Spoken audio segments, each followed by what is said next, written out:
अल्हम्दुलिल्लाहिल्लज़ी अरसल रसूलहु बिलहुदा व दीनिल हक़्क़ि लियज़हिरहु अलद्दीनि कुल्लिहि व कफ़ा बिल्लाहि। अऊज़ु बिल्लाहि मिनश शैतानिर रजीम। बिस्मिल्लाहिर रहमानिर रहीम। इक़रा बिस्मि रब्बिकल्लज़ी ख़लक़ ख़लक़ल इंसान मिन अलक़।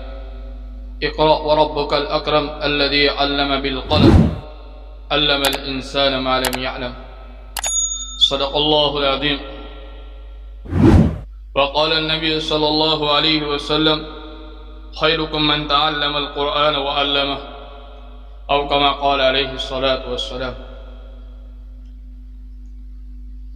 मेरे मोहतरम भाई दोस्तों बुजुर्गों, अल्लाह तबारक व तआला का बेइंतहा एहसान और करम हुआ कि अल्लाह तबारक व तआला ने मुझे आप तमाम को ईमान जैसी बड़ी कीमती दौलत अता फरमाई। वाकई में मैं और आप हमेशा इस नेमत के बारे में सुनते रहते हैं कि अल्लाह ताला ने बंदे को बेशुमार नेमतों से नवाजा है, कि हर एक नेमत अपनी अपनी जगह पर एक बड़ी अहमियत रखती है। चाहे दुनिया की छोटी नेमत से लेकर बड़ी नेमत तक हर एक नेमत की कदर मेरे भाई उसको होती है जिसके पास वो नेमत नहीं होती। अल्लाह ने सबसे बड़ी नेमत अल्लाह तबारक व तआला ने बंदों को ईमान दिया और उसे ईमान को समझाने के लिए अल्लाह तबारक व तआला ने अंबिया अलैहिस्सलातु वस्सलाम को भेजा और अंबिया अलैहिस्सलातु वस्सलाम के ऊपर वो मुकद्दस किताबें नाजिल हुई जिसके जरिए इंसान अपनी जिंदगी को राह पर गुजार सकता है।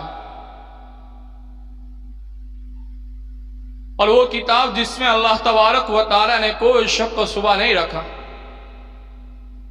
दुनिया की तमाम किताबों के अंदर दुनियावी हो दीनी हो, इससे पहले जो थी तरद्दुद कर दिया गया, अदल बदल कर दिया गया। लेकिन अल्लाह तबारक व तआला ने जब कुरान करीम को नाजिल फरमाया तो अल्लाह तबारक व तआला ने इसके साथ एक वादा जोड़ दी कि इन्ना नहनु नज़्ज़लना ज़िक्रा व इन्ना लहू लहाफ़िज़ून, कि हमने ही कुरान को नाजिल किया है और हम ही इसकी हिफाजत करने वाले हैं।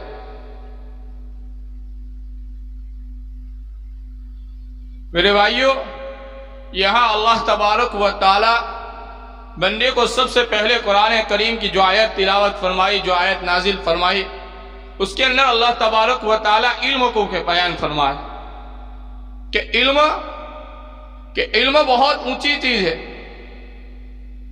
कि इल्म से अल्लाह तबारक व तआला को आलिम पहचान सकता है, उसकी कुदरत को, उसकी वहदानियत को, उसकी किबरियाई को, उसकी ताकत को और अल्लाह तबारक व तआला की कुदरत के बनाए हुए मनाजिर को, इन तमाम चीजों को अल्लाह तबारक व तआला के दिए हुए इल्म के जरिए वो बंदा पहचान सकता।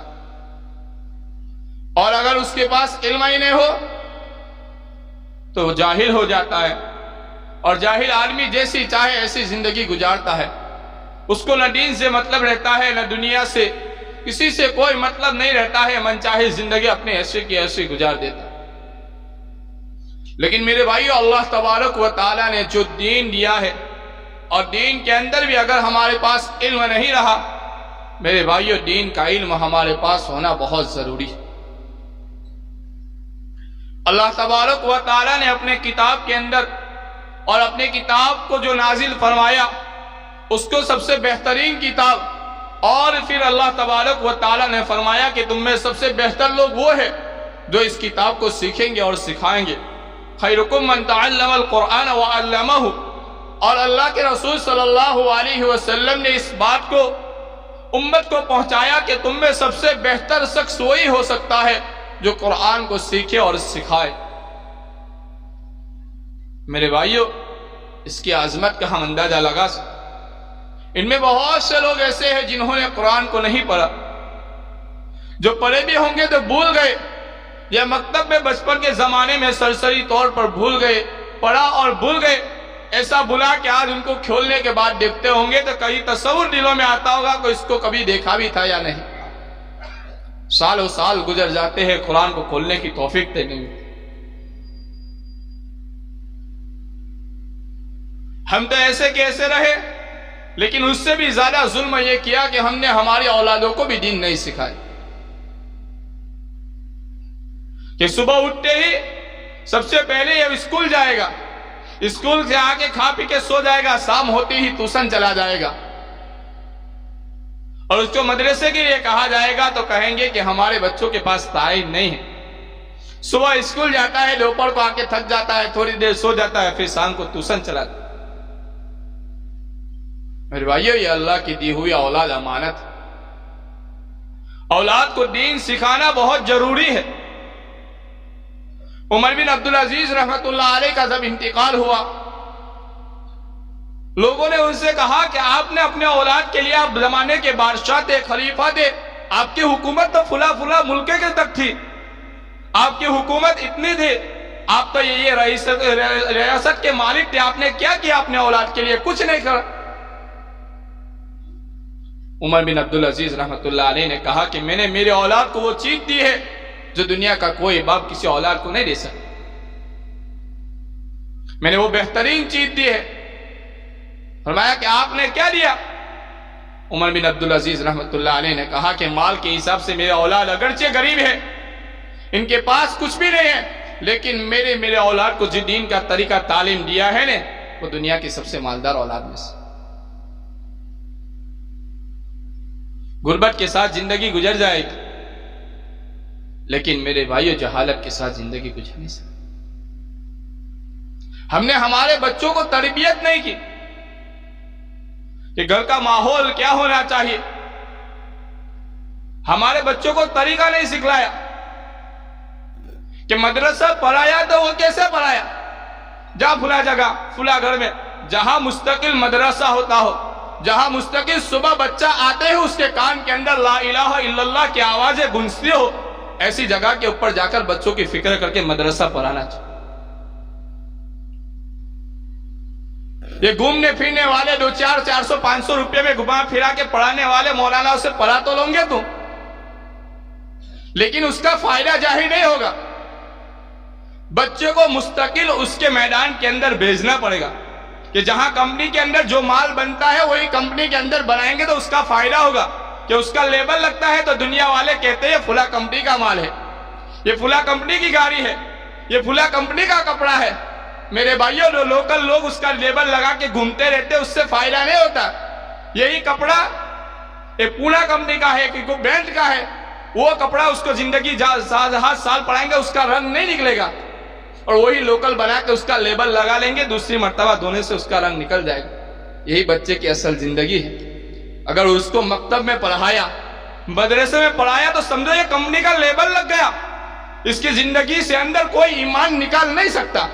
चाहे दुनिया के कैसे हालात के अंदर फंस जाए, दुनिया के हालात कैसे भी उसको घेर ले, जमाना कितना भी जहालत को पहुंच जाए, जमाना कहां से कहां पहुंच जाए, लेकिन उसके दिल के अंदर जो बचपन में पड़ा हुआ ला इलाहा इल्लल्लाह, सुबह उठते ही उसके कानों के अंदर जो आवाज गूंजी, उसको इस बात को बतलाया गया कि अल्लाह के सिवा कोई माबूद नहीं है, मोहम्मद सल्लल्लाहु अलैहि वसल्लम अल्लाह के रसूल है। ये बात सुबह उठते ही उसके दिल के अंदर डाल दी गई।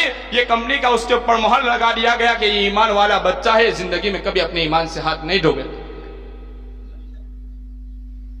बाकी ईरान तुरान पढ़ाने वाला चंद दिनों के बाद रंग छोड़ देता है, उसके अंदर वो आजमत नहीं रहती, उसको वो सलीका नहीं सिखलाया जाता है। आओ मकतब के अंदर कभी सुबह सुबह जाओ कहीं मकतब के अंदर के बच्चों को क्या पढ़ाया जाता है कि सुबह आते ही सबसे पहले उसके कान के अंदर यही आवाज होती है कि एक बच्चा खड़ा होता है, बाकी सब बच्चे बैठे हुए थे, एक बच्चा खड़ा होकर उसको कलमे की तालीम देता है कि पढ़ो बेटा सुरो अल्लाह के नाम से जो बड़ा मेहरबान रहम वाला है। उसके बाद उसको कलमे की तालीम। और मेरे भाइयों, अफसोस की बात यह है, अफसोस की बात यह है कि हमको स्कूलों के लिए टाइम है, ट्यूशन के लिए टाइम है, लेकिन मदरसों के लिए टाइम नहीं है। 75% बच्चे ऐसे हैं कि जिनके माँ है, बाप तो कोई दिखता ही नहीं है कि इनको स्कूल तक छोड़ने जावे। अल्लाह माशाल्लाह, हमने हमारी औरतों को मैदान के अंदर उतार दिया। क्यों? तो उसकी माँ जाती है, उसको रखने भी चली जाती है, लेने भी चली जाती है। भाइयों, काम तो ये हमारा था कि हम जाते, हमारे औरतें तो घरों की जीनत है, ये बाजारों की जीनत नहीं है। हमने उसको मैदान में डाल दिया कि जा सुबह नहला धुला के तो उसको रख के 12 बजे फिर लेके। एक तो खुद को अजमत नहीं दी, खुद ही ने अजमत नहीं समझी, और दूसरा कि बेचारी औरत जो बोली बाली थी उसके दिल के अंदर से भी मदरसे की अजमत निकल दी, और उसको भी यही समझा दिया कि सुबह उठते ही पहले बच्चों को नहला धुला के स्कूल भेज। पढ़ाने से कोई इनकार नहीं, पढ़ाओ जहां तक तुम्हारी ताकत है वहां तक पढ़ाओ। लेकिन मेरे भाइयों, जिंदगी के अंदर आलिम बनना कोई फर्ज नहीं है, लेकिन इतना दीन सीखना जरूरी है कि आदमी हलाल और हराम को समझ सके, अपने पैदा किए हुए रब को समझ सके, अपने भेजे हुए मोहम्मद रसूलुल्लाह सल्लल्लाहु अलैहि वसल्लम की तालीमात को जान सके कि मुझे जिंदगी में अंदर रहते हुए किसके तरीकों के ऊपर चलना है और किसकी मान के चलना है। इतना इल्म इसके लिए सीखना जरूरी। ये औलाद कदर करो, अल्लाह ने जो औलाद दी है ना उसकी कदर करो, इसको आंखों की ठंडक बनाओ। ये कब बनेगी?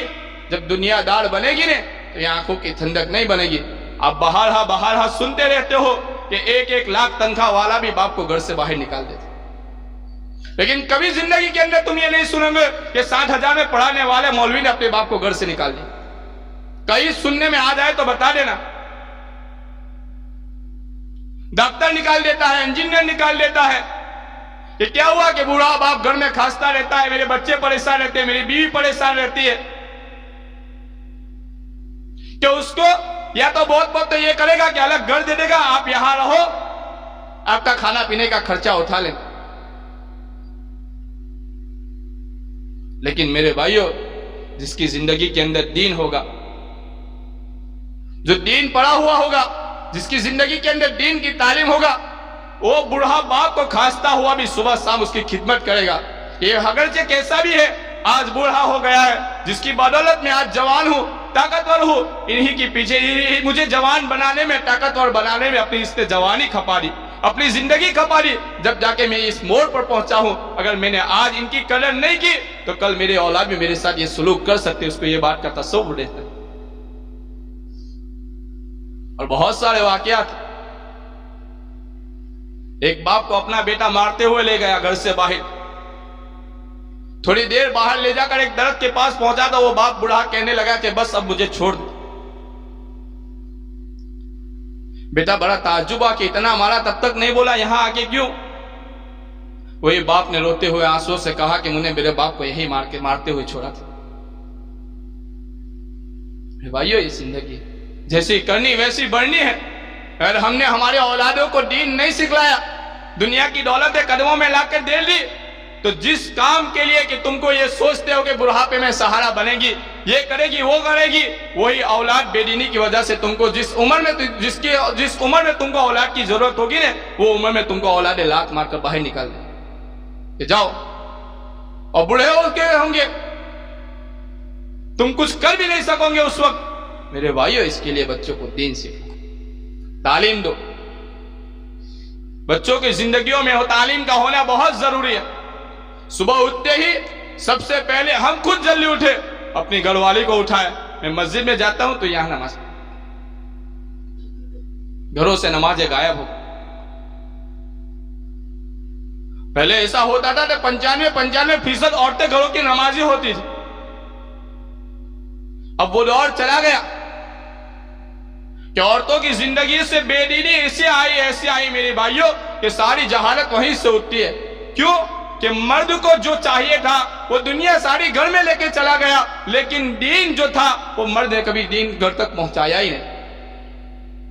न कभी घरों में दीन के तस्कीरें होते हैं, न बच्चों की दीन की फिक्र होती है, न इसको दीन की किस तरह इसको तालीम दी जाए उसकी फिक्र होती है। बस यही, मेरा बच्चा कहाँ ट्यूशन जाएगा, कौन सी स्कूल में पढ़ेगा, किस टीचर के पास पढ़ेगा, इसी के चक्कर में चलते रहते। फिर वही बच्चे जब बड़े होते हैं तो आंखों में चुभने लगते हैं। लेकिन मेरे भाइयों, अगर एक बच्चा आलिम बन गया, हाफिज बन गया, कसम खुदा की कहता हूं, जब तक उसके ऊपर नजरें पड़ती रहेंगी ना, आपको आंखों को ठंडक पहुंचती रहेगी। और जिस वक्त तुम्हारा बाप बैठा होगा, तुम्हारा बेटा मिंबर रसूल के ऊपर बैठकर अल्लाह उसके रसूल की बात कर रहा होगा, उस वक्त तो तुम सीना चौड़ा करके कह सकोगे कि ये मेरा बेटा है, जिसको मैंने दीन सिखलाया था, उसको इस मकाम तक पहुंचाया। औलादों से मोहब्बत होगी, कब? जबकि उसको दीन सिखलाओगे। फिर दीन नहीं सिखलाया, दुनियादारी में फंसा दिया, उसको ईरान तुरान की चीजें लाके दे दी, ये चीज वो चीज, गाड़ी बाड़ी, वही औलाद अय्याशी करेगी, आपकी आंखों में छुपेगी। फिर आप मौलाना के पास जाएंगे, जरा दुआ कर दो, हमारा बच्चा बहुत नाफरमान, जरा कुछ करो, कुछ मानता नहीं है, माँ बाप की मानता नहीं है। जब बनाने की उम्र थी, एक छोटा सा दरख्त जब उसकी उम्र होती है, तो जब छोटा होता है तो उसका मालिक उसके साथ एक लकड़ी बांध देता है ताकि ये सीधा जाए। देखा है ना कभी बगीचों के अंदर के एक लकड़ी भी बांध देता है ताकि वो हवा से झुक न जाए, टेढ़ा ना हो जाए, क्योंकि वो मालिक जानता है कि ये पौधा है, अगर ये सीधा अभी टेढ़ा हो गया ना, बाद में बड़ा होने के बाद दुनिया की कोई ताकत इसको सीधा करेगी नहीं। और ये मालिक ये भी जानता है, अगर अभी से इसके साथ एक छोटी सी लकड़ी बांध दूंगा, ये सीधा होगा, दुनिया की ये हवा से और तूफान से झुकेगा नहीं, ये सीधा खड़ा हो जाएगा, फिर इसको दुनिया की कोई ताकत झुका भी नहीं सकेगी, मोड़ना चाहेगी फिर भी नहीं मोड़ सके। यही है मेरे भाइयों कि हमको बचपन ही में अपने बच्चों को बनाने की उम्र के अंदर बनाना, उसको दीन का तालीम देना, और जरूरी दीन का तालीम बहुत जरूरी है मेरे भाइयों, कि इतना दीन के जिंदगी के अंदर बच्चे की जिंदगी अंदर हलाल हराम आ जाए, उसको अपने नबी का नाम मालूम हो, उसके अपने रब के अहकाम मालूम हो, अपने नबी की जिंदगी मालूम हो कि मैं किसका उम्मती हूँ, मेरा दीन क्या है, मेरा तरीका क्या होना चाहिए, मेरा रहन सहन क्या होना चाहिए, मेरे जिंदगी के अय्याम के अंदर मुझे किसकी इबादत करके किसके पास जाना है, इतना दीन मेरे भाइयों उसकी जिंदगी के अंदर देना जरूरी। बहुत अफसोस की बात है मेरे भाइयों कि आज हमारे मकतब वैरान हो गए, मदरसे वैरान हो गए, मस्जिदें वैरान हो गई, हर एक मिंबर रसूल के ऊपर यही आवाज उठती है कि इन मस्जिदों मदरसों की कदर कर। ये किले है, ये किले है, ये तुम्हारी ईमान के मुहाफिजे, ये तुम्हारी ईमान की हिफाजत करने वाले हैं। ये मकतब बाकी रहेंगे तो तुम्हारी नस्लों में ईमान बाकी रहेगा, ये मस्जिदें बाकी रहेगी तो तुम्हारी नस्लों में ईमान बाकी रहेगा, ये मस्जिदें मदरसे और दारुल उलूम बाकी रहेंगे तो तुम्हारी नस्लों के अंदर ईमान बाकी रहेगा। अगर इन मकातिब की अजमत खत्म हो गई, इन मस्जिदों की अजमत खत्म हो गई, इन मदरसों की अजमत खत्म हो गई, कसम खुदा की मुस्तकबिल में तुम्हारी दीन बेदीन होकर मुर्तद होकर मर जाएगी दुनिया से। ये हिफाजत कीजिए, और खासकर गुजरात जिसको अल्लाह ने इतना दीन के अंदर नवाजा है मेरे भाइयों, हमारे उस्ताद एक बंगाल के वो कहते थे कि गुजरात के अंदर अगर बच्चा हो और वो बेदीन होकर रहे ना तो उसके बाप के अंदर जमात है उसकी जिंदगी के अंदर, क्योंकि गुजरात वालों ने मकतब का वो जाल बिछा रखा है कि कोई भी बच्चा उसका बेदीन होकर नहीं जवान हो सकता। कहीं भी चले जाओ, किसी भी शहर में चले जाओ, यहाँ कदोदरा जैसे कदोदरा से लेकर कहीं भी चले जाओ पूरे गुजरात के अंदर, कि गुजरात वालों ने होगा हर जगह अब आहिस्ता आहिस्ता हो रहा है, लेकिन गुजरात वालों ने जो मकतब का जाल बिछाया है ना, उस मकतब के जाल के अंदर से कोई भी बच्चा बेदीन नहीं रह सकता। अगर पढ़ाना चाहे तो सुबह नहीं जा सकता तो शाम को नहीं जा सकता तो दोपहर को, लेकिन जा मेरे बच्चे, हर वक्त का इंतजाम कर दिया। मैं चंद साल पहले बंगाल गया था, अल्लाह की कसम वहां बच्चे और पढ़ाने वाले आंखों में आंसू आ जाते थे उनके हालात देखकर, कि वो लोग कैसे पढ़ाते थे। क्या खाना देखकर आंखों में आंसू आ जाता कि ये खाना एकदम सूखा चावल और भुना हुआ आलू से, वो खाना खा के भी पढ़ने वाले वहां पढ़ा रहे, और पढ़ने वाले पढ़ रहे और पढ़ाने वाले पढ़ा रहे। जिस मदरसे की विजिट के लिए गया था उनके उलमा से मिला, पूछा कि क्या चल रहा है, मौलाना दुआ करो जरा हालात है, 8-10 महीने हुआ अभी तक तनख्वाह नहीं हुई। फिर कैसे चलता है? बोले वही जो खर्चा लगता है वो ले लेते मदरसों से, बाकी की तनख्वाह अभी भी बाकी की बाकी पड़े। फिर भी वो उलमा वहां मेहनत कर रहे हैं। मेरे भाइयों, यहाँ अल्लाह ने माल दिया है, जज्बात दिया है, जगह आलिशान दी है, खाली इतना है कि हमको हमारे बच्चों को मदरसे तक पहुंचना। पढ़ा तो आप कहीं भी लोगे, एक मौलवी को 1000 रुपया देके घर पे आकर भी पढ़ा लेंगे, लेकिन वो लेबल और मदरसे की आजमत और सुबह की गूंजती हुई वो कलमे की आवाजें और वो निदाएं जो बच्चे की दिलों के अंदर बैठेगी ना, वो वहां घर पे बैठकर नहीं आ सकते। इसके लिए मेरे भाइयों, अपनी बच्चों की फिक्र करो। सबसे पहले मकतब की तालीम, दारुल में भेजना कोई जरूरी नहीं है कि जा बड़ा आलिम बन गया, लेकिन मेरे भाइयों ये बात जरूर है कि मकतब की तालीम बच्चे के लिए जरूरी है। अल्लाह ताला मुझे आप तमाम को कहने सुनने से ज्यादा अमल की तौफीक अता फरमाए।